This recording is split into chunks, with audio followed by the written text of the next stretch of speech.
one shot to another. There we are. You can see it's changing basically when you move it. We've got several 4 terabyte hard drives here. I think it's a 2 terabyte and a 4 terabyte.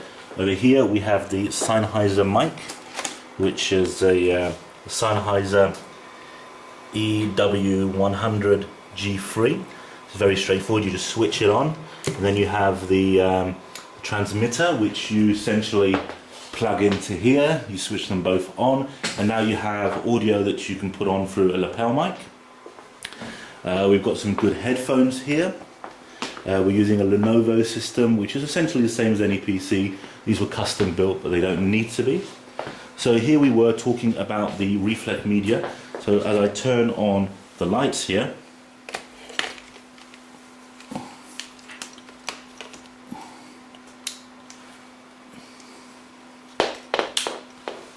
you'll see that it doesn't come on because I switched it off before. But this time when I switch it on, there we go. That was worth the wait, wasn't it? So essentially what you have now is when these lights are on, it creates a green screen effect that is more powerful than conventional chroma key green screens or blue screens. So you can see here we have attached the Reflect Media green screen. And you can see it's about, I would say it's about 5 meters across and 3 meters down. And we have the lighting, there we go. So these are about two 36 kilowatt lights. As you can see here as I come out, that is a grey screen. We're filming one subject in this situation on this chair. There's a light here, there's a light to the left, and essentially that's all we've got. We've got one more light on the floor, so it's kind of 3-point lighting, and this films pretty darn well. We're actually going to be getting on the ceiling some 1200 watt lights and some 100 watt lights as well.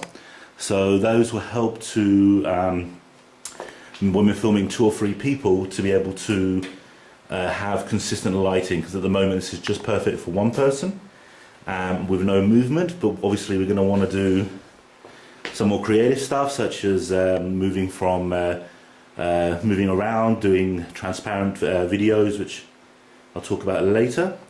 So that's the studio essentially, and if I was to look through the camera here, oh, we have a teleprompter here as well. If we look through the camera lens here, let's see, put it onto the camera. In a moment it will boot up.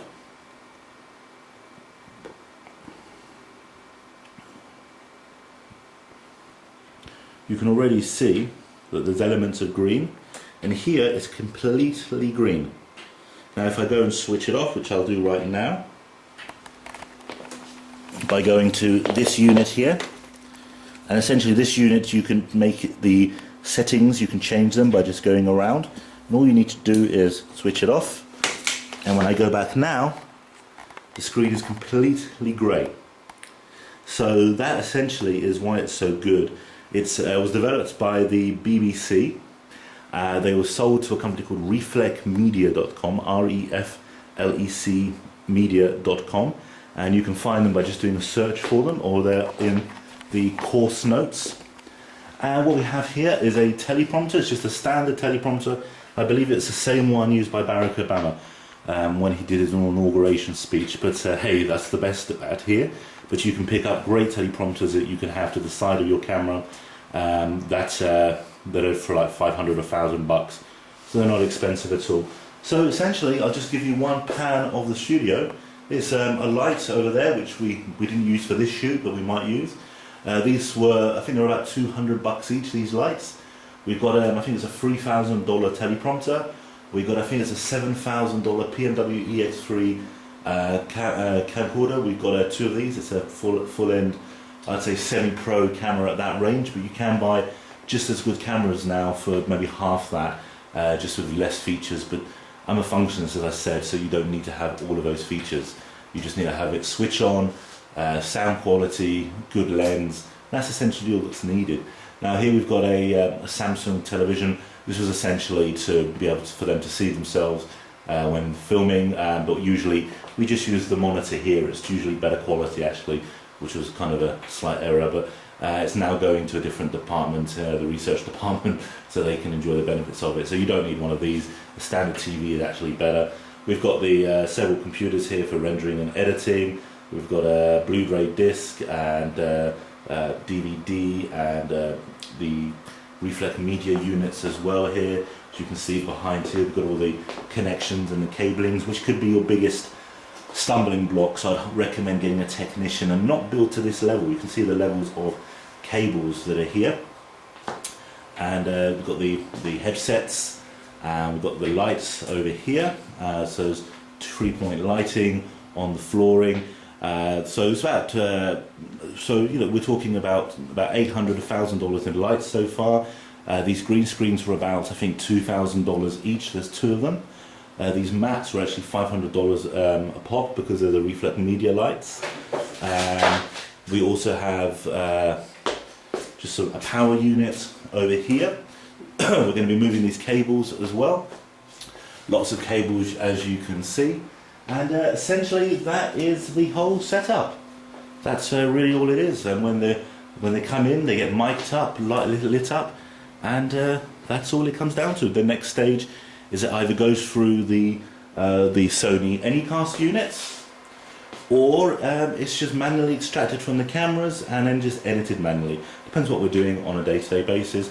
And like I said, we're adding more bits and bobs to it, such as more lighting, and I'm going to get a boom mic up here as well, because the one we had before wasn't working. I forgot to mention this.